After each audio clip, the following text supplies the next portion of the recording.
This weekend, Marines and sailors from Camp Pendleton will train in and around downtown Los Angeles.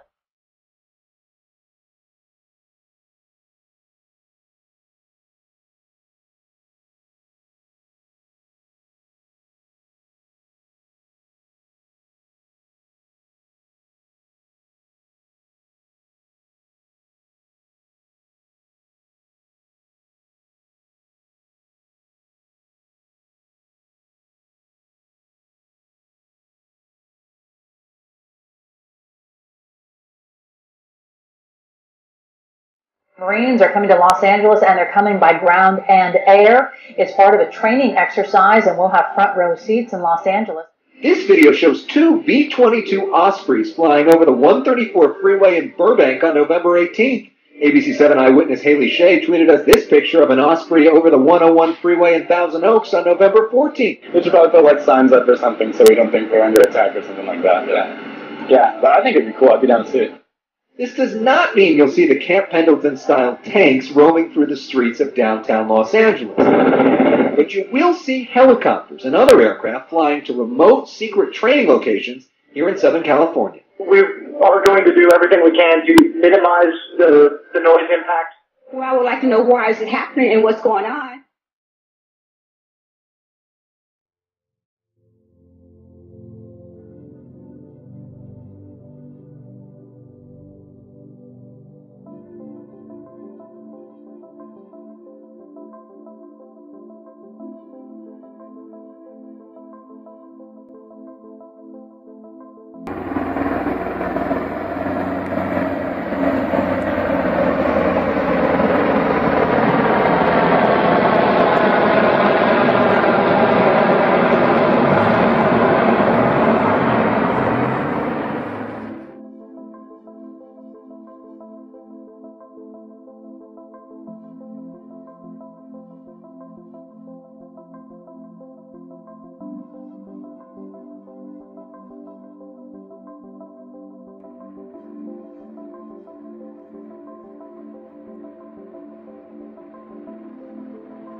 Inside the bag, we are told investigators came up with notes and references to the New World Order, which is kind of a growing conspiracy group that believes the world is going to be taken over by forces in black helicopters and so on.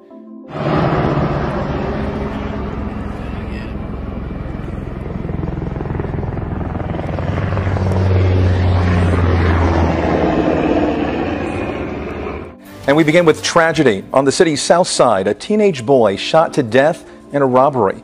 15-year-old Demario Bailey was walking with his brother to basketball practice on West 63rd Street when he was killed. So many kids getting shot over nothing. Right. Why? Take the guns off the street, please.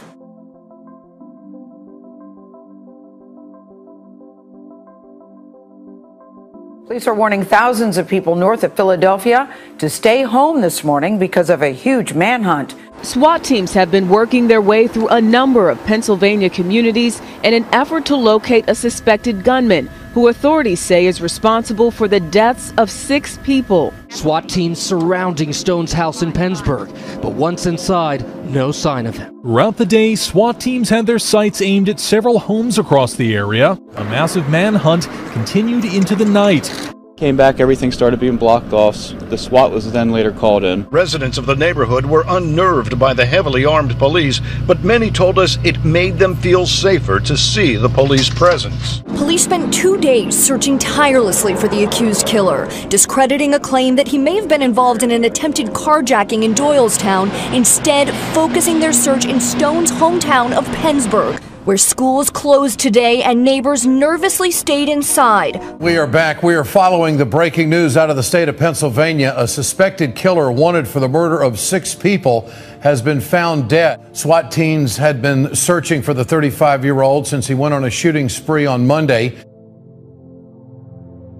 I feel safe. I feel like things are, happening for the right reasons. Spokane County Sheriff Ozzie Knezovich is speaking out now about a video that's circulating the internet. It shows one of his deputies saying big military equipment is needed. to handle the so-called constitutionalists in our area. We've got a lot of constitutionalists and a lot of people that stockpile weapons. The comment only lasted seconds, but it was long enough to make its rounds online. A Spokane Valley deputy saying the department's SWAT vehicle is needed because of constitutionalists who stockpile weapons and ammunition. I mean, we've got a lot of constitutionalists and a lot of people that stockpile weapons. I was shocked. I was appalled. I couldn't believe that a deputy would make that kind of a comment. We said the Pledge of Allegiance here. I know the Pledge of Allegiance like everybody here does. There was a period where I actually forgot the Pledge of Allegiance. I hesitate to say this. It's video that's painful to watch, showing a 23-year-old muscled-up Victoria cop throwing a 76-year-old man onto the hood of a police car, then tackling him to the ground, and then shooting him with a taser gun twice. This is the officer in question, Nathaniel Robinson of the Victoria Police Department. He is now under investigation for using excessive force. These cops are out of control. They are ruining good people's lives. Those charges come from an innocent man who says he's been devastated emotionally, physically, and financially by cops he believes abuse their power. And while he had threatened no one, not even himself, SWAT kicked in his door, launched a stun grenade into the bathroom, and stormed in, according to Chadwick, without announcing their identity. So while I had my hands up naked in the shower, they shot me with a 40-millimeter non-lethal round, pinned me against the wall, and proceeded to beat the crap out of me. A month ago, 3 years after the SWAT raid, a jury found Chadwick not guilty of interfering with police. All right, surveillance in the sky now. The U.S. military is testing out a new cruise missile defense system. That's right, and it's a large blimp-like balloon that will hover over the Baltimore area for 3 years using radar to scan targets on the ground. The Army today is unveiling a spectacular new tool. Right there, you are seeing it for the first time. It is a blimp-like airship that will be used as a new cruise missile defense system. Privacy advocates are leery over the system's ability to monitor moving objects. This year, you'll see a nativity scene at the state capitol in Lansing, and because of that, you'll also see something very different. The Satanic Temple is being allowed to create its own holiday display this year. And as Fox 2's Dave Spencer shows us, not everyone is happy that the devil is getting equal time. We really try to provide rational insight wherever the satanic voice might benefit. That is exactly why they're doing what they're doing, creating their own version of a holiday display to be seen on the steps of the state capitol in Lansing. You know, some larger context that's going on right now in America. This is strange. Christmas is being hijacked by Satan. I understand that there is liberty, religious freedom. You have the right to freedom of speech. But, you know, there are limits to how rights are supposed to be exercised. Public prayers for the Prince of Darkness before a city commission. The man behind this devotion to the devil, and the city giving its blessing. Amidst the picturesque backdrop of the tree lighting in Lake Worth, controversy over Chad Stevens' plan to read a prayer invoking Satan before a public meeting of the city commission. The mayor tells me the debate here at Lake Worth City Hall has nothing to do with religious beliefs. She says something, quote, more dark and disturbing is what motivated her to walk out. Religious groups are outraged that an Army chaplain in Georgia was reportedly punished for sharing his faith during a suicide prevention class. As a result of sharing his personal experiences and how his relationship with God carried him through those bouts of depression, someone complained to a military atheist organization. And as a result of that complaint, the chaplain was summoned back to the military base on Thanksgiving Day, Shannon, where he was given this letter of concern. Look, we've already heard the instances of chaplains who've been told they cannot pray in the name of Jesus.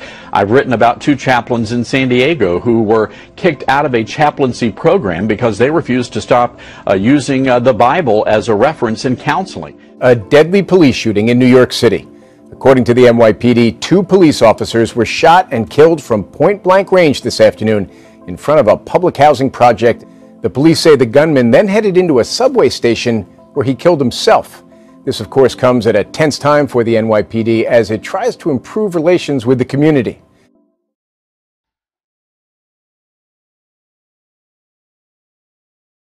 The affirmative task we have now is to actually create a new world order, because the global order is changing again. Obama opening the door for new diplomatic relations with Cuba, no doubt a globally significant and historic event.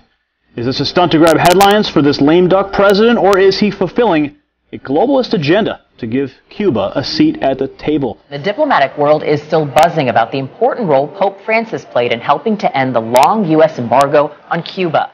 Praise from Pope Francis today on President Obama's historic announcement. The U.S. will begin to normalize relations with communist Cuba for the first time in more than 50 years. Tutti siamo contenti perché abbiamo visto. Today we are all happy, he says, because we have seen two countries which had moved away from each other for many years take a step closer yesterday. The pontiff played a big role in this big development. The White House says he issued a personal appeal to President Obama and to Cuba's President Raul Castro. It's so interesting, the impact this Pope has had. It's been so unexpected, I think, the reach that he's had. The Pentagon has confirmed it's boosting its presence along Russia's borders to guarantee, quote, peace and stability. Pictures here from Latvia, where a freight train carrying a column of American armored vehicles was filmed last week. All right, we go overseas now to an alarming mid-air scare. A Russian spy plane nearly colliding with a crowded passenger jet. International leaders are outraged, and the number of incidents like this is growing. Russia flexing its muscle and ratcheting up tensions with the West. The dangerous encounter began in the skies over the Baltic Sea. 1755, initially stop class level 220, it's due to unidentified traffic in the area. That unidentified traffic, a Russian military plane flying with its transponder switched off. Sweden's defense minister was furious, declaring, "This is serious, this is inappropriate, this is outright dangerous." In recent months, Russian jets have buzzed NATO airspace repeatedly.